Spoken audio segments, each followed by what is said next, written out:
Anthony Davis's hot streak came to a screeching halt last night after he left the Lakers' loss to the Cavs earlier with flu-like symptoms. AD only played 8 minutes, 0 field goal attempts, and made 1 single free throw. Lakers go on to lose 116-102. Shannon, I know you were watching this one last night. What was your reaction when AD left the game after playing just 8 minutes? Well, Skip, when he checked out at 8 minutes, I thought it was a normal substitution. I was just like, okay, AD's checked out. Okay, coming in, boom. I ain't think anything about it.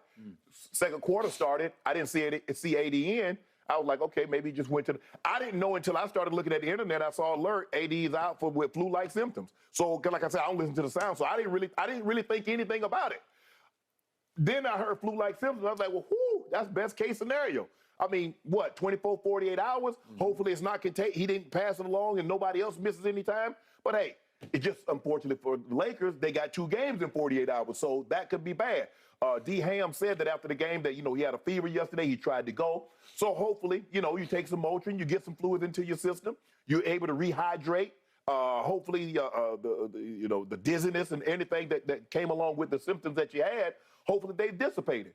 But yeah, I was disappointed because I felt that this was a game that they probably could have won had AD played. But Skip, as I mentioned yesterday, what do the Lakers struggle with? Dynamic players. Now, if you can't defend the pick and roll, you're going to catch hell beating the Cavaliers because Donovan Mitchell is a tremendous pick and roll player because that's all he did in Utah with Rudy Gobert. Darius Garland, he's been in Cleveland playing with Jared Allen, Evan Mobley. They're tremendous in the pick and roll. Donovan Mitchell got it going. Pat Bev, Lonnie Walker IV, Dennis Schroeder. None of those guys can keep him out of the lane. So what do? They get to the lane, dish it off to Jared Allen. At one point, I think he was 8 or 8, 9 or 9. He was. And then Donovan Mitchell got it going, and then you're at his mercy. Because now he can drive the ball, he can finish at the rim, he can step back and hit the 3, so you're at their mercy. But even that being said, Skip, even though AD was out, the Lakers were right there. This was a game that I needed to see LeBron in the fourth quarter. Says, you know what, I know y'all talking about AD and talking about he should be the MVP and he surpassed me as the best player, but don't forget about old GOAT now. I might not be the best player on the team. He probably still believes that he is, but I'm still the GOAT. Well, is he? He won last night. That's my point, Skip. That's what I'm saying. Skip, he took one shot, a step back 3. In a game that was nip and tuck. It was. I mean, they started the fourth quarter down by 1, and with 8:30 left, they were at a tie ball game. So I was like, I'm sitting on the edge of my seat, pat the dog, say, hey, boy, you about to watch old GOAT do this. I'm like, bro, you not gonna shoot? Thomas Bryant came in, he did great, but Thomas Bryant's not AD, Skip. He gave you 19 and 9. 19 and 9 is pretty good from Thomas Bryant. Yeah. I was impressed. Yes. Yeah. You can live with that. Brown Jr. came in and made a couple of threes, Skip. I was like, okay. But nah, Skip. I mean, this is I needed to see LeBron go ahead and take this thing over in the fourth quarter. But hopefully it's nothing more. It's after 24 hours, Skip, it passes through AD's system, and he's ready to go tonight against Toronto. But, yeah, I was disappointed. But he came into the season with a back. We know what's happened over the last 2 years with the injury history. And they tell him the only thing that he got is a flu? Man, I'm doing like 15 cartwheels. Okay. At that flashpoint moment when he went out of the game, I'm obviously watching, and he grimaced. And it seemed like he was trying to kind of unwind his back a little bit, like it was starting to flare up again. And I thought, uh-oh, not again. And yet then the announcement comes, flu-like symptoms, the cliche classic of, I don't know what that means, but whatever. But Darvin Ham did say he had a 101 temperature during the day plus change. So, okay, that's pretty serious if, in fact, that's what he had. All right. Now, my biggest reaction was, for whatever reason, here we go again. It is always something with this guy. And I don't know why, but it just is always something.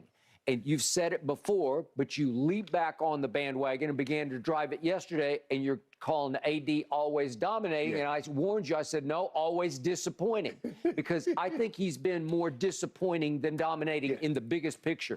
When he's right, he's as right as it gets. All is right in Laker land. He led you to a bubble championship. Bubble as it was, he led you to that. No, he didn't lead that. GOAT did that. No, he did that because he hit that shot against Denver that was a season saver. It was a playoff saving shot. You think Goat was going to let that series slip away? Well, no. I don't know. But the point was, he was really good.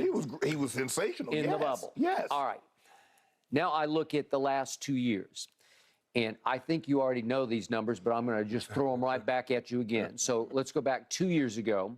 They played a grand total of 72 games that year, and he managed to play 36. He played half the games that year, so he missed 36 games 2 seasons ago. Then last season, they played the usual 82 game, and he played 40 of the 82. So he missed 42 games. So he missed more than he played last season.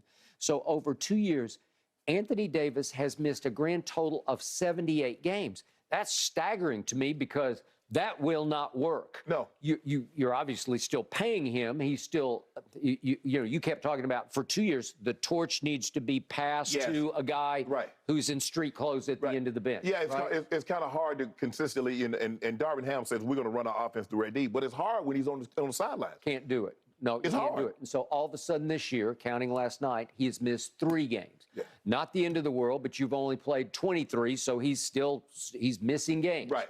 And it's always some little something.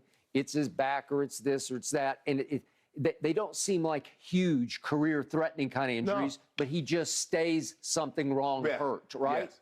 And then the flu. Okay, so the good news was that he tried to play. Right. And again, I tell you all the time, when it comes to injuries or illness, you can't know and I can't know exactly what the man is feeling. Right. Only he knows for sure in those sneakers what it feels like to try to play basketball last night. So he makes it 8 minutes and he decides, I just can't go. So the good news was he tried to go. Yeah. The bad news was he didn't just suck it up and say, I'm going to play through this. Now, maybe it's so bad you can't play through it. Right. Now maybe we're back to feeling dizziness. But it's just, Skip, I just think the mentality is, I mean, I've had those symptoms, and they told me, hey, drink some Gatorade, take some Tylenol, get your ass back in the game. Okay, there you go. Okay, well, but that's a different mentality, though. Okay, now I got to do, speaking of old school, I want people to let this sink in, please. I tweeted about this last night because I looked it up because I want to make sure I got it right. Yeah. Michael Jordan, 9 times in his career played all 82. 9 times. He played every game scheduled. And I think he played 80. He had an 81, so that was just 1 fewer, and he had an 80, only 2 fewer. Yeah. Well, that's 10, 11. 11 times he came close to playing all 82 11 games. of his 15 years. That's impossibly great. You want to talk about Iron Man, and you can't tell me that he didn't have flu-like symptoms along the trail. Oh, he obviously had the flu game at Utah. Yeah, but here's some games he didn't feel. He didn't feel like himself. Michael Jordan, a bump, a knee, a back, a thigh. Hey, I lived through Chicago winters for 3 years. I know what it feels like, and if you're traveling, if you're flying, you are going to get sick. Yeah. So he had upper respiratory, he had colds, he had coughs, he had whatever, and 9 times he just fought through it and kept playing. Well, maybe it was the cigar that kept the flu from getting in his body. I don't know. You could be right about that. Maybe it's a little bit of that. Maybe it kills some of the germs. I don't know. I don't know. But the point is that was commonplace in those days. Everybody just played. Right. Back-to-backs. Jordan looked forward to, I get to play 2, 2 in a row. I'll take that because I'll be better in the second game than I was in the first game. I'll be a little warmer. He would, when I used to talk to him, it'd be like, I don't want to take 4 or 5 days off. We don't need a break like that because I get a little rusty. Right. I need to re-oil the joints a little bit to get going, right? Okay, but that used to be the mentality. And now it's not just AD or LeBron. It's everybody, all the super, you don't play the back-to-back. Right. Is it from agents? Is it from medical people advising? I don't know. But with this guy, he is so frustrating because he was on the cusp of becoming the MVP for a team. Like I kept asking you yesterday, they're 10-12 going into last night's game. And there's MVP buzz about Anthony Davis. And I couldn't argue against it because the last 4 games, you want to talk about a tear, it was Chamberlain-esque, right? Yes. Okay? So how can you trust this guy going forward, even though this was just flu-like symptoms? It came right on schedule with LeBron's going home, going back to Cleveland, where he always plays big and plays well and puts up big points. And yet it's going to be hard to beat that team, which is much better than any team. Remember, LeBron had going into that game, he was 17-2 against the Cavaliers when he didn't play for the Cavaliers, right? Yes. And he was 9-1 at Cleveland when he wasn't a Cavalier, when he went back. Correct. Okay. Well, what are the odds he's going to beat that team, which was a 4.5-point favorite, without Anthony Davis? No. It's not very good. I mean, they, like I said, Skip, they were close in the ball game, and he would have to revert back into being LeBron, GOAT James again in the fourth quarter. Because Donovan Mitchell, so basically, Skip, I got, hey, you did that, I'm going to come back and do this. He's going to have to go back and forth with Donovan because Donovan got it going. And Skip, you got to go get